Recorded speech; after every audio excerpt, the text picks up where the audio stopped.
Magandang gabi po sa inyong lahat mga kapatid.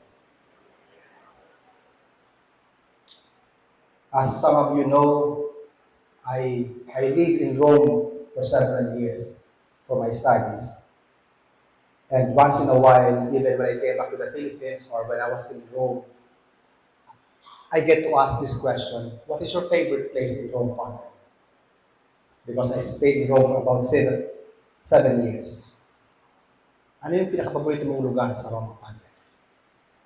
And my immediate answer is St. Peter's Basilica. And St. Peter's Basilica is my favorite place in Rome because to me it is the most beautiful church in the world. And when the weather is good, especially during the summer, we behold against a bright Roman sky the magnificent dome of the Basilica designed by Michelangelo. And there are no words to describe the beauty of this perfect example of Renaissance architecture. The majesty of its proportions, the grace of its lines. Indeed, St. Peter's Basilica is the crowning glory of the Renaissance architecture. But if we look at the history of the construction of St. Peter's Basilica, brothers and sisters, we realize that underneath the splendor of this basilica, in fact, underneath the dome of the basilica and the principal altar where only the Pope can preside over the Mass. Underneath the basilica, we find the bones of an ordinary fisherman, the bones of Peter. Who was Peter, brothers and sisters?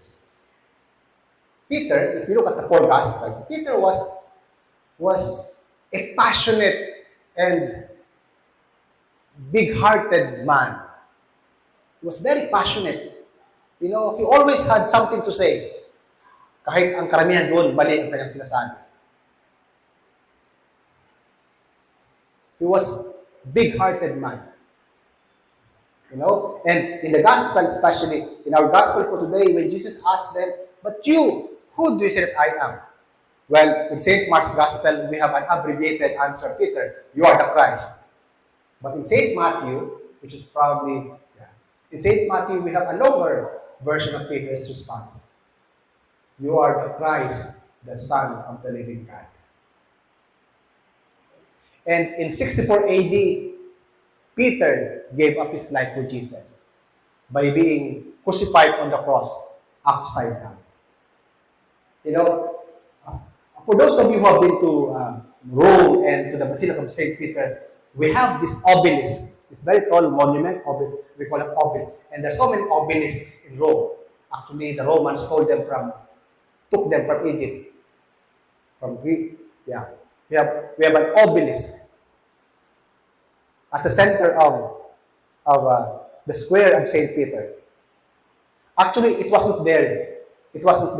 But in 1585, when the present basilica was being constructed, between 1506 to 1620, okay, upon the instruction of the Pope, they transferred that obelisk from inside the Vatican to that place. Why? Because when Peter was being crucified upside down, that obelisk was a witness to Peter's martyrdom. So if that obelisk could speak, it would speak of Peter's martyrdom. Anyway, so Peter gave up his life for Jesus in 64 AD. Yet, if you look at the four Gospels, Matthew, Mark, Luke, and John, Peter was a proud and inconsistent and cowardly. Peter was weak. He was arrogant. He was impulsive. And worst of all, he denied Jesus 3 times. You see, he denied knowing the Lord. When his life was at stake, and out of self-preservation, he denied his friendship with Jesus. He denied his relationship with Jesus. He denied Jesus totally. "I don't know that man," says Peter. "I don't know that man." While his life was out of, when his life was in danger, he denied knowing the Lord. I don't know that man. Brothers and sisters, if you were Jesus and you plan to establish your church, would you found your church on Peter? Someone who was weak, someone who was arrogant, someone who was proud, impulsive, inconsistent, cowardly, and who denied you 3 times. I bet you won't.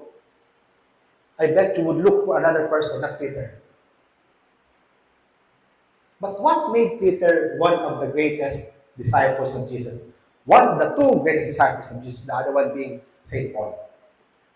What made Peter one of the greatest saints in the history of Christianity? What made him a great saint, brothers and sisters, had nothing to do with what Peter did for Jesus, but rather with what Jesus did for Peter. You see, in the Gospel of St. Luke, in chapter 5, you remember that famous miraculous catch of fish. No? Buong magdamag, mga kapatid, walang nahuling isda, sina Pedro at kanyang kasama sa laot. Early in the morning, they met Jesus on the shore. And Jesus said, cast down your nets. Sabi ni Pedro, Panginoon, magdamag namin ginawa yun, pero wala kami nahuli. Anyway, sinabi niya. So, they cast down the nets, and lo and behold, they caught 153 big fish. And immediately, si Pedro, na napaka-dramatic talaga ang buhay. Peter ran towards Jesus, left his companion on the boat, ran towards Jesus, and knelt before him and said, depart from me, O Lord, for I am a sinful man. But did Jesus depart from Peter? No. Instead, Jesus chose Peter and called him to become a fisher of men. Anong nangyari, mga kapatid? In this instance, Jesus did not give up on Peter. When Jesus looked at Peter, he saw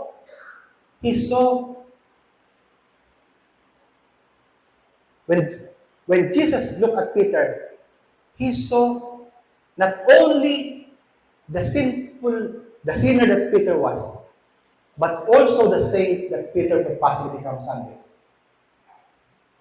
And if I have one insight I'd like you to bring with you in my homily tonight, it is this: that when Jesus looked at Peter, he looked beyond the sinner that Peter was to be able to see the saint that Peter could become someday. He saw not just the sinner that Peter was, but also the saint that Peter could become someday. Jesus never gave up on Peter. At lahat, mga kapatid, ng tinawag ni Jesus, tinawag sa pamamagitan ng titig ng Diyos.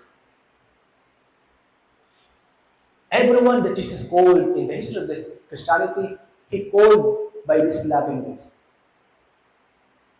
Jesus looked beyond the sinner that Peter was to see the saint that Peter could become someday. He saw not only the sinner that Peter was, but also the saint that Peter could become someday.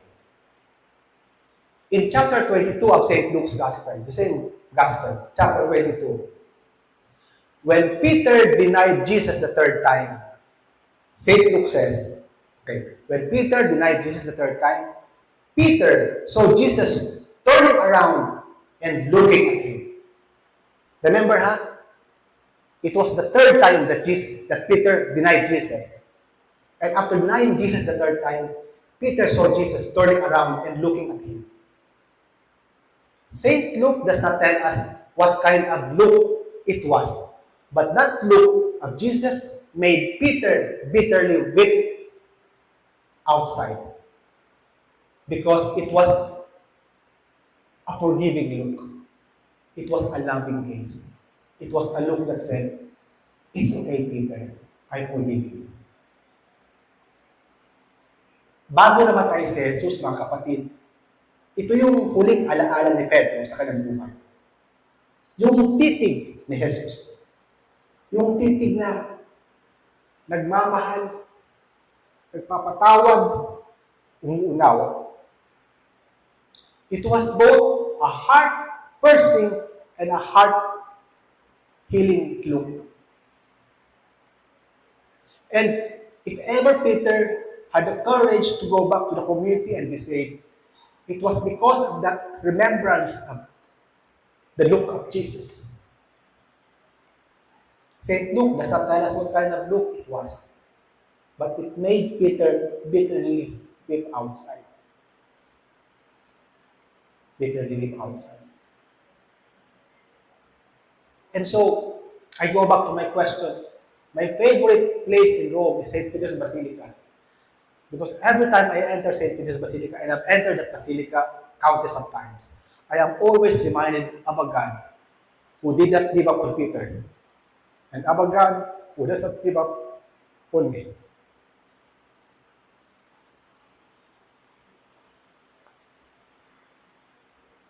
I have been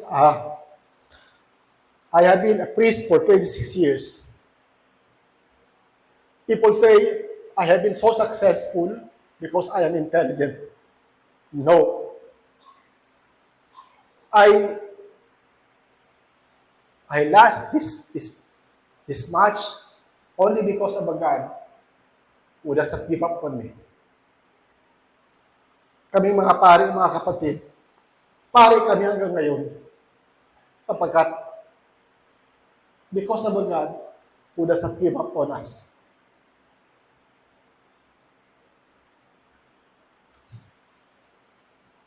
Can you imagine if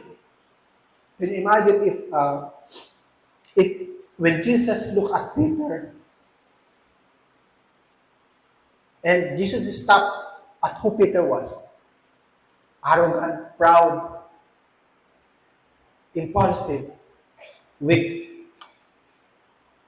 If Jesus stopped there, maybe there would have been no Vatican City, no St. Peter's Basilica. Rome would probably not the center of Christianity. And for someone like me who is not an Italian, I would not have gone for studies. Every time I enter St. Peter's Basilica, I am always reminded of a God who does not give up on me. And I say the same thing. God does not give up on you either. Does not give up on you. No matter what your past may be, no matter what your present may be, God does not give up on you. He loves you. He loves you long before you have done anything to ever deserve that love. And after all you have done to lose that love, still God loves you. Siguro ang tawag sa atin ng Panginoon ay if you can extend the same mercy, the same love, the same compassion to others, especially to members of our families, members of our community, to look beyond the sinners that they are and try to see the saints that they can possibly become someday. That God is not yet done with them, that they are still a work in progress, like you and me. Amen.